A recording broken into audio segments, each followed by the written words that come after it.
Hello everybody and welcome back to my channel. Today we're talking about a debate on which book series is better, Fazbear Frights or Tales from the PizzaPlex.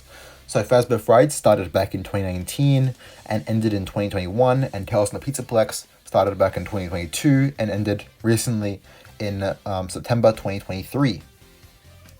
So in this video we're talking about which book series is better. We have 3 points to go over, which is stories, which book series has better and interesting stories.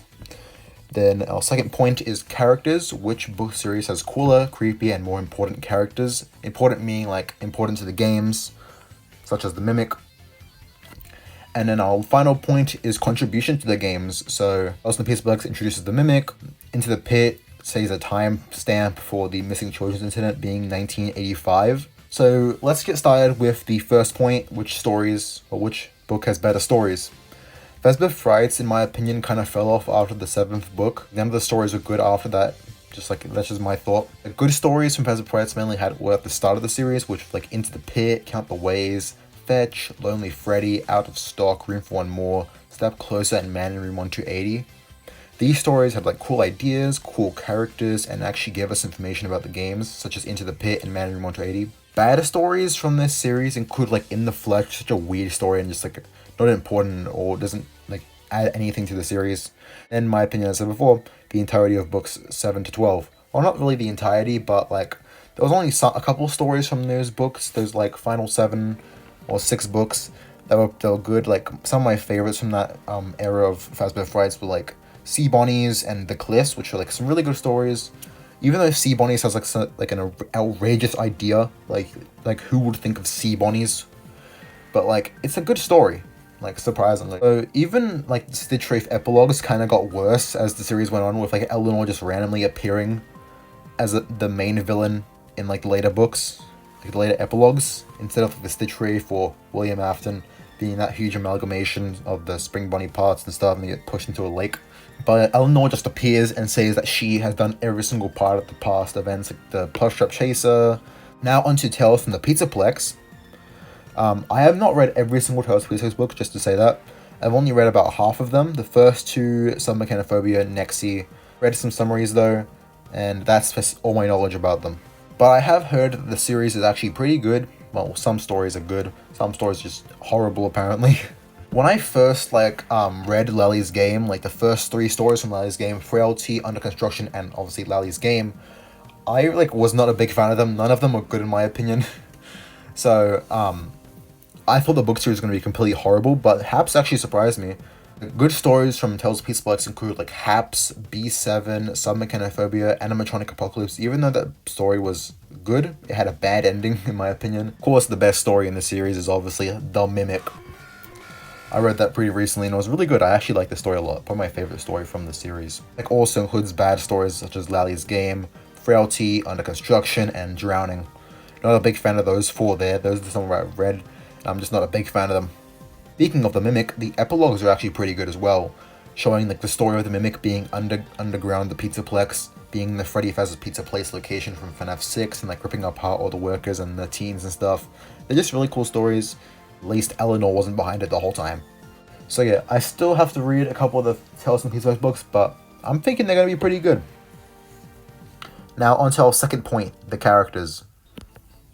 So Fazbear Frights gives us a ton of new characters such as Fetch, Eleanor, Lonely Freddy, Plush Trap Chaser, Ralpho, and a Blackbird. But in my opinion, these characters aren't really important to the story. They don't do anything for the FNAF timeline and stuff. They're just kind of there and useless characters. Don't even need to exist. The Fazbear Frights also introduced Fazgoo, which we don't need Fazgoo. This story is already complicated enough. But luckily, Tales includes some actual good characters that are actually important to the story. I'm not saying that Fazbear Frights has bad characters, but Tales actually has characters that are important to the story, such as Tiger Rock and the Mimic, which Tiger Rock is obviously the Mimic, so they're basically just the Mimic overall.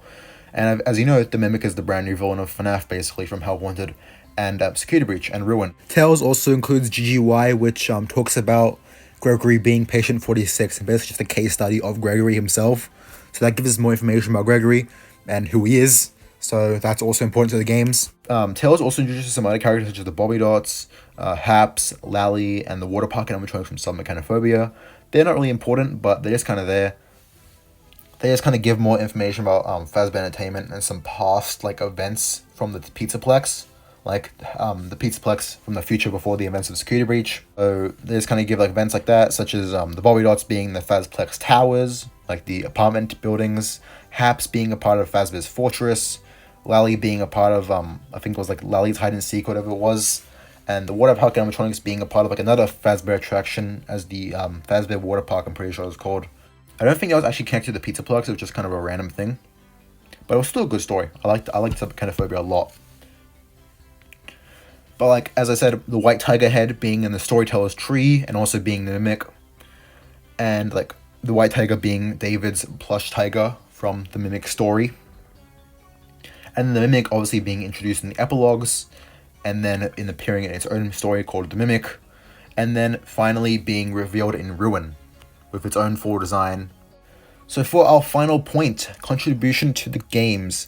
How do these stories affect the game's timeline? Also give us some information. So Fazbear Frights kind of fills in some gaps of the timeline, like what time period was the missing children's incident, which we now know is 1985 from Into the Pit, and also what possibly happened to William Afton after FNAF 6 Fire, and that UCN was just nightmares from his coma, and what he wasn't actually in hell, which he kind of just dies at the end of the epilogues anyway. Tales gives us some information about the PizzaPlex's animatronics and the history of the PizzaPlex, such as attractions like Balora's Fitness and Flex, the Fazbear Fortress, or the AR VR booth. I'm pretty sure they're both the same thing, and that Sun and Moon were originally part of the Fazbear Theater, but later repurposed for the daycare, and DJ Music Man's bouncer mode. And also, like in Bobby Dot's story, right, Abe like names off these locations of being in the PizzaPlex, like him being in the bathrooms, and the DJ Music Man puts his hand through the door. Like that's what happens in Security Breach. So I'm pretty sure, I'm a believer, that the Tales from PizzaPlex take place in the same timeline, same universe, same PizzaPlex as the actual Security Breach PizzaPlex. So I'm pretty sure they're both the same thing. That's just my theory though, a game theory. Just like I think Tales from PizzaPlex gives us some more information about the story of Security Breach, since we don't know much about the actual like animatronics and stuff from Security Breach and like the past of the PizzaPlex, since like Gregory just drops in and we know nothing about the PizzaPlex. So for my final thoughts, I believe that Tales of the PizzaPlex is better than Fazbear Frights, as the authors kind of had more experience in Fazbear Frights to know what to do and know what not to do in Tales of the PizzaPlex. So if people didn't like this one story, they won't do that type of story and ideas again. And also in Fazbear Frights, we got like a lot of repeated ideas, such as Blackbird, 1:45 a.m., Hide and Seek, Friendly Face, and Dance With Me, all having the same character like thing, being like the character sees an antagonist that no one else can see it, and the antagonist just follows them around for the whole story. That idea got repeated like 5 times, and luckily I don't think any ideas have been repeated in Tales of PizzaPlex, so that's pretty good. I think that just Tales has more importance to the FNAF modern timeline, with the Mimic and also the latest book, B72, Dittophobia, giving us some information about FNAF 4, and like the not poisonous gas, the hallucinogenic gas, like making the Rory think he's still a kid, but he's actually just being experimented on.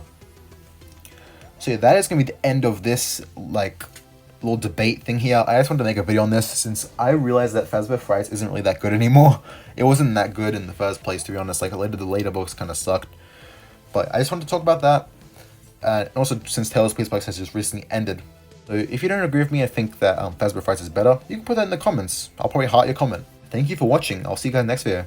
Goodbye.